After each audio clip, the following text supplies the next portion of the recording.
সময় যখন শেষ, 1 সেকেন্ড আগে পরে হবে না, বান্দা তোমাকে নিয়ে আসবো। বান্দার ডাক এসে গেল, ফেরেশতা আজরাইল তার রূহ কবজ করে নিয়ে চলে গেল। 2 দল ফেরেশতা আসছে, একদল জান্নাতি আর একদল জাহান্নামী। 2 দল ফেরেশতা বদনবাদ শুরু করলো, বিতর্ক। জান্নাতি দল বলল, আমরা তাকে জান্নাতে নিয়ে যাব। এই বান্দা 100 জন মানুষ হত্যা করে তওবা করার জন্য আল্লাহর ওলির বাড়ির দিকে রওনা করেছিল, কিন্তু আল্লাহর ওলির কাছে যেতে পারে নাই, তার আগে সে মারা গেছে, এই জন্য জান্নাতে নিয়ে যাব। জাহান্নামী ফেরেশতারা বলে, না না, আমরা তাকে জাহান্নামে নিয়ে যাব, কারণ লোকটি তওবা করতে পারে নাই, যাওয়ার আগেই মারা গেছে, এই জন্য আমরা তাকে জাহান্নামে নিয়ে যাব। আল্লাহ পাক একজন ফেরেশতাকে পাঠাইলেন, আল্লাহ তো সবই জানেন। পাঠিয়ে দিয়ে বলেন, ফেরেশতারা যাও, আমার বান্দা আমার ফেরেশতারা কি নিয়ে বদনবোধ করে তাদের বিতর্ক তুমি সমাধান করে দিয়ে আসো।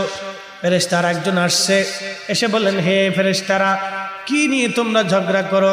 বলে, এই লোকটা তওবা করার জন্য ওই কারিয়ার দিকে রওনা করছিল, ওইখানে আল্লাহর কিছু বুজুর্গ ওলি বান্দা আছে, ওই অলির মজলিসে যেয়ে তার তওবা করার কথা, কিন্তু না না, তার আগে তার মরণ হয়ে গেছে, এই জন্য জান্নাতে নিতে চায়, কিন্তু জাহান্নামের ফেরেশতারা নিতে দেবে না। জাহান্নামী ফেরেশতারা বলে, দেখো কিভাবে তারা জান্নাতে নিতে চায়, লোকটা তো তওবা করে নাই, যেতেই পারে না, এই জন্য জাহান্নামে নিয়ে যাব।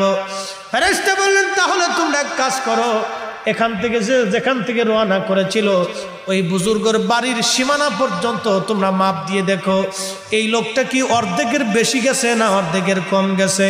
ফেরেশতারা মাপ দিয়ে দেখলো, না, অর্ধেকের পিছনে পড়ে গেছে।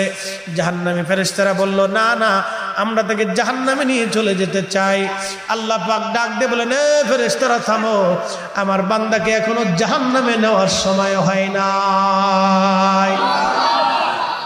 আল্লাহ বলেন, কুল ইয়া ইবাদিয়াল্লাযীনা আসরাফু আলা আনফুসিহিম লা তাকনাতু মির রাহমাতিল্লাহ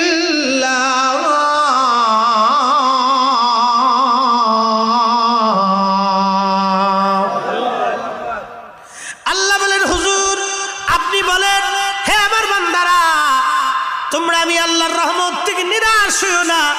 যদিও তোমরা নফসের সাথে জুলুম করো, কবিরা গুনাহ করো, অনেক অনেক পরিমাণে গুনাহ করছো, চিন্তার কোনো কারণ নাই। আমি খোদার রহমত থেকে নিরাশ হইও না, আমি আল্লাহ ক্ষমা করে দিতে চাইছি।